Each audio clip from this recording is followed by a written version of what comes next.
আজি আমাৰ মোৰ ভনী এজনী বিয়া আছিলে দৌলা ভৱনত। দৌলা ভৱনত বিয়া আছিলে, আগবেলা আপোনাৰ দৰা আহিছিলে, পিছবেলা ৰিচিপশ্যন আছিলে। আমি আগবেলা গ'লো, গৈ পেলাই আহিলো, আহি পেলাই আমি দুপৰীয়া আপোনাৰ ৰেষ্ট ল'লো। ৰেষ্ট লৈ ঠিক আমি 6:45 মানত আমি বিয়া ঘৰলৈ যাওঁ।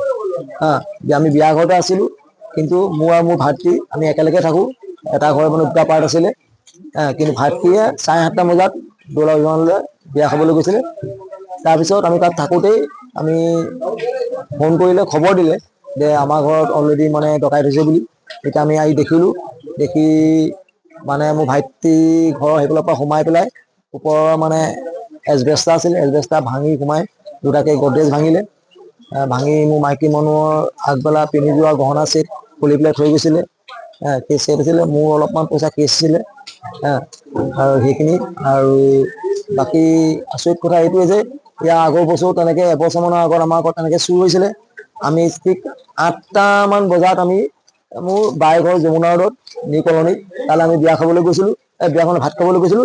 ভাত খাই আমি এঘন্টা হৈছে, এঘন্টা আহি দেখিছো এই ঘৰত তিনি আজি যিটো অৱস্থা হৈছিলে সেই একেই অৱস্থা। তেতিয়া আমি পুলিচ প্ৰশাসনক আপুনি খবৰ দিছিলো। তেওঁলোকে আমাৰ এতিয়ালৈকে মোৰতো বিজনেছ কৰা হাৰ্ডৱেৰ, কিন্তু মোৰ কিমান পইচা আছিল মই ইমান গন্তি কৰা নাই।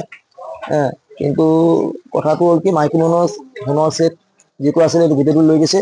আৰু কি কি বস্তু নিছে এতিয়ালৈকে গম পোৱা নাই, যিহেতু চুৰে ভিতৰৰ ফালৰ পৰা লগ কৰি থৈ গৈছে। আমি সোমালেহে গম পোৱা যাব যে কিমান বস্তু কি নিছে। তেনেকৈতো ক'ব নোৱাৰো সন্দেহৰ কথা। কেলে কৈছো, আগৰ পৰাও তেনেকে কৈছিলে, হয়তো যদিও মানে পুলিচে বিচাৰিছিলে, কিন্তু একো তাৰ আমি সুফল নাপালো। কিন্তু এতিয়াও দেখিছো আমি খুব বেছি এঘন্টাৰ ভিতৰতে এই কামটো কৰিছে।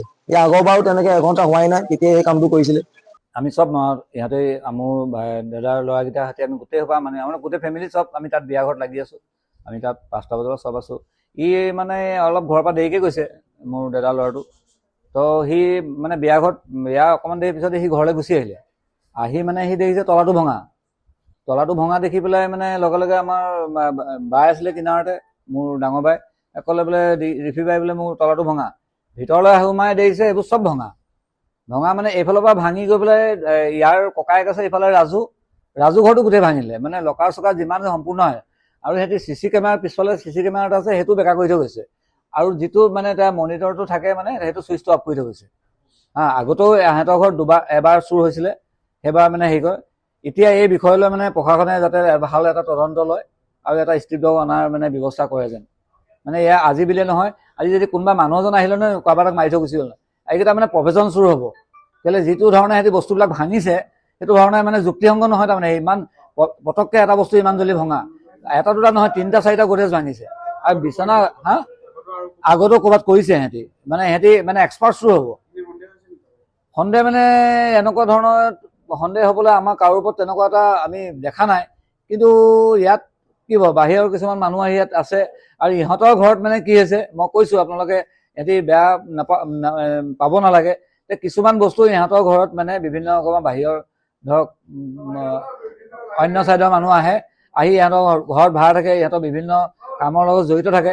সেই মানুহবিলাকৰ পৰা সতৰ্ক হোৱাটো আমি ভাবো। তাৰমানে তেনেকুৱা মানুহ নিচিনা পাই এই চুৰ সংক্ৰান্ত হৈছে বুলি মই অনুভৱ কৰিছো। আৰু এই বস্তুটোৰ ওপৰত যাতে প্ৰশাসনে এটা গুৰুত্ব সহকাৰে লয়, কেলে এবাৰ নহয় দুবাৰকে ইয়াৰ ঘৰত মানে হেৰি আছে, এই বস্তুটোৰ ওপৰত এটা তদন্ত ল'ব লাগে। আপুনি বিচৰা বাতৰি পাব কেৱল নিউজ 18 এপত। নিউজ 18 এপ ডাউনলোড কৰিবলৈ স্কেন কৰক এই QR কোড। গুগল প্লে ষ্টৰতো পাব এই নিউজ 18 এপ।